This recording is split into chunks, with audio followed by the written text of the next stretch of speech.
Hello my YouTube family, आप सभी को छठ पर्व की ढेर सारी शुभकामनाएं।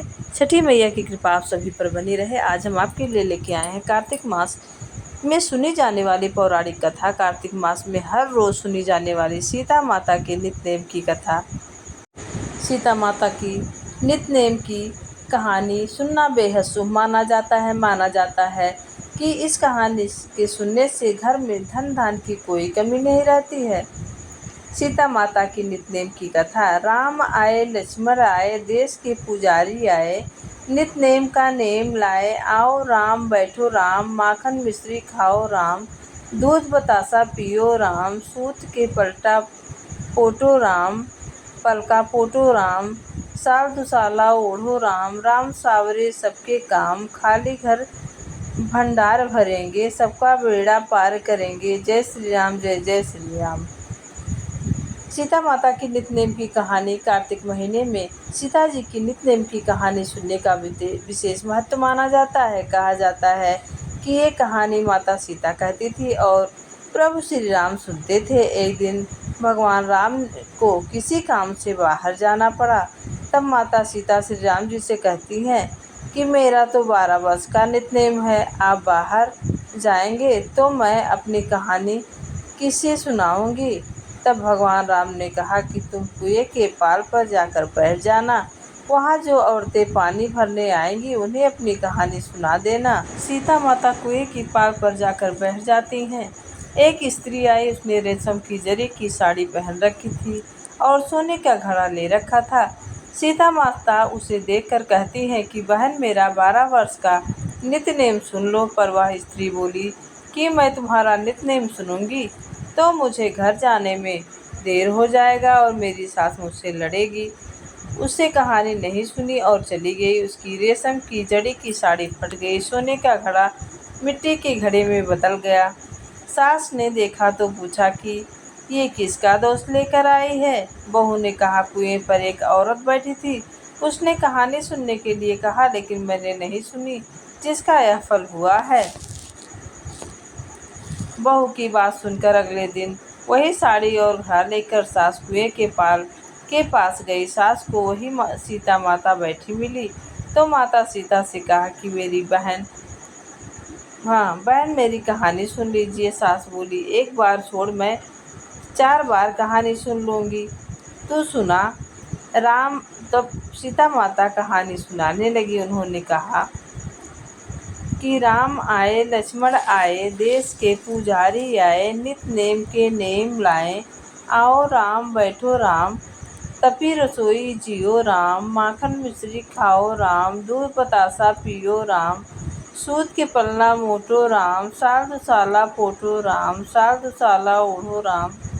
जब बोलूँ तब राम ही राम, राम सावरे सबके काम, खाली घर भंडार भरेंगे, सबका बेड़ा पार करेंगे। जय श्री राम, जय जय श्री राम। जय श्री राम, जय जय श्री राम। सास बोली कि बहन, कहानी तो बहुत अच्छी लगी। कहानी सुनकर सास घर गई और उसकी साड़ी फिर से रेशम जड़ी बन गई, मिट्टी का घड़ा फिर से सोने में बदल गया। बहू कहने लगी, सासू माँ, आपने ये सब कैसे किया है। सास ने कहा कि बहू, तू दोष लगा के आई थी, मैं अब वो दोष उतार कर आ रही हूँ।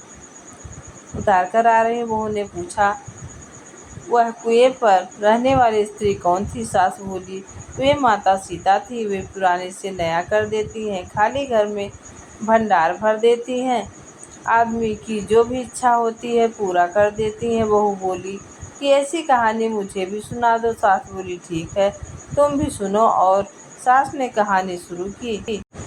राम आए, लक्ष्मण आए, देश के पुजारी आए, नित्य नेम का नेम लाए। आओ राम, बैठो राम, तपी रसोई जियो राम, माखन मिश्री खाओ राम, दूध बतासा पियो राम, राम सूत के पलका मोटो राम, साल दुसाला पोटो राम, साल दुसाला ओढ़ो राम। जब बोलूँ तब राम ही राम, राम सावरे सबके काम, खाली घर भंडार भरेंगे, सबका बेड़ा पार करेंगे। जय श्री राम, जय जय श्री राम।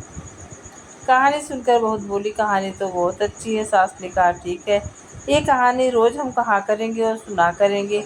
अब सास बहू रोज सवेरे उठती, नहाती धोती, पूजा करने के बाद नित्य नेम सीता की कहानी कहती। एक दिन उनके यहाँ एक पड़ोसन कि औरत आई और बोली, बहन जरा सी आज देना। तो वह बोली कि आज तो अभी हमने जलाई ही नहीं। पड़ोसन ने कहा कि तुम सुबह 4 बजे से उठकर करती क्या हो? उन्होंने कहा, सुबह उठकर हम पूजा करते हैं और फिर सीता माता की नित्य नेम की कहानी कहते हैं। पड़ोसन ने जब उनकी बात सुनकर फिर कहा कि माता सीता की कहानी सुनने से तुम्हें क्या मिला? वे बोली, इनकी कहानी कहने से घर के भंडार भर जाते हैं, सारे काम सिद्ध हो जाते हैं, मन की इच्छा पूरी हो जाती है। पड़ोसन कहती है कि बहन ऐसी कहानी मुझे भी सुना दो। फिर वह बोली कि ठीक है, तुम भी सुन लो यह कहानी। राम आए, लक्ष्मण आए, देश के पुजारी आए, नित नेम का नेम लाए, आओ राम बैठो राम।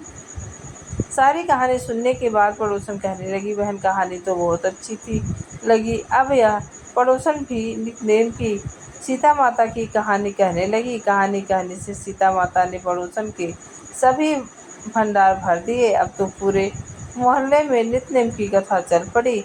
हर किसी की मनोकामना पूरी होने लगी। हे सीता माता, जैसे आपने सभी की मनोकामना पूरी की, हे विष्णु भगवान, जैसे आपने सभी की मनोकामना पूर्ण की, सबकी झोलियाँ भरी, वैसे नित्य नेम की कथा जो भी सुने उसे सुख समृद्धि और उसकी झोली हमेशा भरी रखना। अगर आपको कहानी अच्छी लगी हो, सीता माता की पौराणिक कहानी अच्छी लगी हो, तो चैनल को लाइक शेयर सब्सक्राइब जरूर करिएगा और अंत में कमेंट बॉक्स में जय सीता मैया और जय विष्णु भगवान लिखना ना भूलिएगा। सीता मैया विष्णु भगवान की कृपा आप सब पर बनी रहे और आप सभी को छठ पर्व की ढेर सारी शुभकामनाएं। छठी माता आप सभी पर अपनी कृपा बनाए रखें और आप सभी सुख समृद्धि से भरपूर रहें। तो प्लीज़ चैनल को लाइक कीजिएगा, सब्सक्राइब कीजिएगा और जो नए हैं वो बेल आइकन को ऑन करना प्रेस करना ना भूलिएगा, जिससे मेरी आने वाली सारी नोटिफिकेशन आप तक पहुंच सके।